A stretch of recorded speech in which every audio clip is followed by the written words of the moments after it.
British সাম্রাজ্যের হাজারো গোয়েন্দা তাকে নজরবন্দি করে রেখেছিল। বাড়ির চারপাশে ছিল কড়া পাহারা।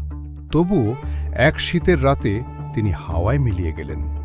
কিভাবে কলকাতার একটি বাড়ি থেকে শুরু হয়ে আফগানিস্তান পেরিয়ে বার্লিন পর্যন্ত পৌঁছালেন নেতাজি সুভাষচন্দ্র বসু। আজ আমরা জানব ইতিহাসের অন্যতম সাহসী ও রোমাঞ্চকর অভিযানের গল্প, নেতাজির গ্রেট এস্কেপ।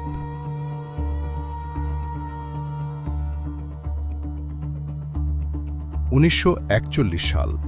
ব্রিটিশ সরকার মনে করেছিল নেতাজি সুভাষচন্দ্র বসুকে নজরবন্দি করে স্বাধীনতার লড়াই থামিয়ে দেওয়া যাবে।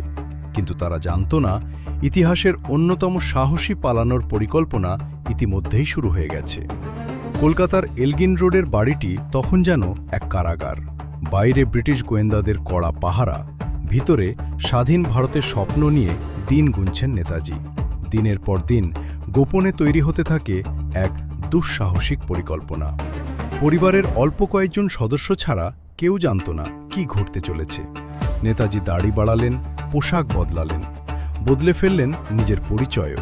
তিনি হয়ে উঠলেন এক মুসলিম বিমা এজেন্ট, মোহাম্মদ জিয়াউদ্দিন। 1941 সালের 16 জানুয়ারি, গভীর রাতে সবাই যখন ঘুমিয়ে, তখন শুরু হলো ইতিহাসের সেই রুদ্ধশ্বাস অভিযান। ভাইপো শিশির কুমার বসুর গাড়িতে চেপে নেতাজি নিঃশব্দে বেরিয়ে পড়লেন। কয়েক গজ দূরেই ছিল ব্রিটিশ পাহারা, কিন্তু কেউ কিছু বুঝতে পারল না। ঘণ্টার পর ঘণ্টা পথ পেরিয়ে তারা পৌঁছালেন গোমোহ স্টেশনে। এখান থেকেই শুরু হবে আরও বড় যাত্রা। একজন সাধারণ যাত্রীর মতো ট্রেনে চড়ে নেতাজি রওনা দিলেন উত্তর পশ্চিম সীমান্তের দিকে। প্রতিটি মুহূর্তে ছিল ধরা পড়ার ঝুঁকি।